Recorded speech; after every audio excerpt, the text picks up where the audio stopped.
Okay, so the resulting picture will look like this. I make it maybe better in this one because it is in color. As you can see, the nuclear explosion starts from this stage. Yes. Okay, this is the start of nuclear explosion. The energy was released at this point. Yes.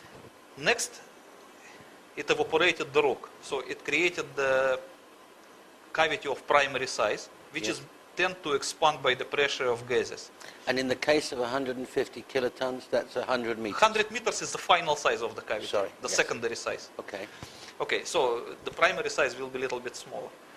And then, as you can see on the third stage, the cavity has already expanded from its primary size to its final secondary size at the expense of the neighboring area, and Yes. by compressing the neighboring areas. Yes. And the resulting picture will look like in this diagram number 4.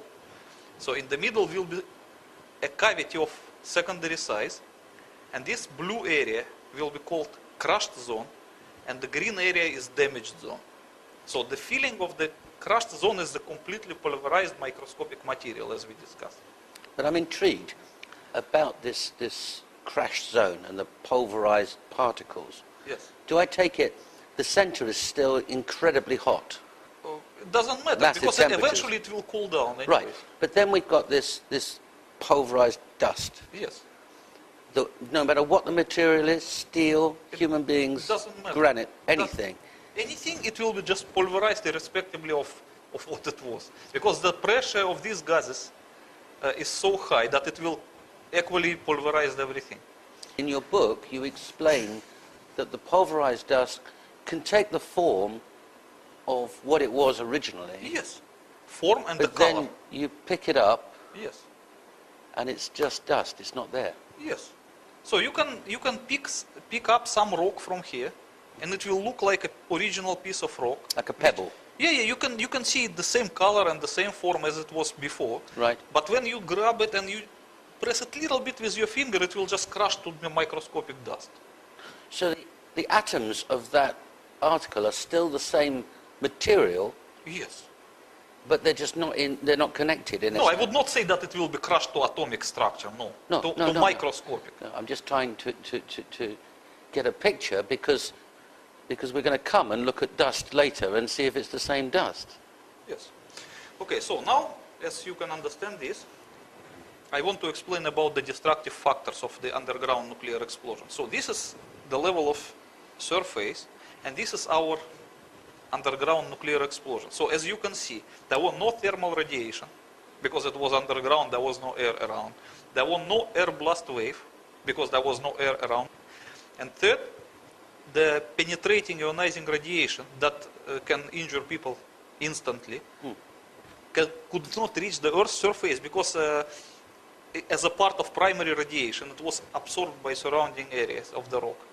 So the people standing on the Earth's surface could not be injured by the radiation because it was still underground, it's contained. When presumably Americans and Russians test an underground nuclear device, they put it underneath the desert. I don't know where the Russians do it, but I think the Americans do it in the Nevada desert. So it's sometime underground. in the mountain. Sure. But is that because they're worried about material or radiation escaping through the surface and damaging people? No. First of all, they do not want nuclear testing to create an atmospheric nuclear explosion. They just want to contain that underground. That is first of all. Yeah. Okay. The second thing, why they do it in remote areas, because even though this explosion is contained, the highly radioactive gases which are inside the cavity will eventually escape to the Earth's surface by some crevices in the rock. Gases. Yes, of course they will escape eventually. And they contain radioactivity. Yes, they are radioactive. So if someone stands above the spot of underground nuclear explosion, at the time when the gases are finding their way to the Earth's surface, he will still get the radiation injury by inhaling these gases. That's why they do it in remote places only. Understood. And But you have to understand also that the material which is in between the cavity and the Earth's surface, it serves also as a filter. So on the way, these gases will filter through it, and most of the radioactivity will remain in the rock. So when the gases reach surface, they will be somehow filtered. So as deeper you position your nuclear charge, as bigger will be the filter. Understood. Okay. Understood. So, like for example, for 150 kiloton detonated in granite, the safer distance will be 500 meters. 500 meters 500 underground. Yes. So when it is 500 meters underground, and the cavity will be just 100 meters, so then the 400 meters can serve as a filter, quite sufficient. So when the gases reach surface, they will not be as radioactive as they... It'd still be potentially deadly. Yes. It is. You cannot stand, even if you detonate the nuclear device at 500 meters, you cannot stay in this area for probably another 2 weeks at the time of the gases escaping. Understood. You can still get some radiation injury. Understood. And you cannot go to the hypocenter for another 3 years. 3 years. 3 years, yes. Because it's radioactive. Of deadly radioactive. And the hot. How long does it stay hot for? For 150 kiloton, it should be at least a year. A year. Yeah. Okay. And the radioactive probably 3 years. I mean, dangerously radioactive. Okay. So that's, at least I can explain why the underground nuclear explosion does not produce the destructive factors typical to Hiroshima bombs. But you know my next question.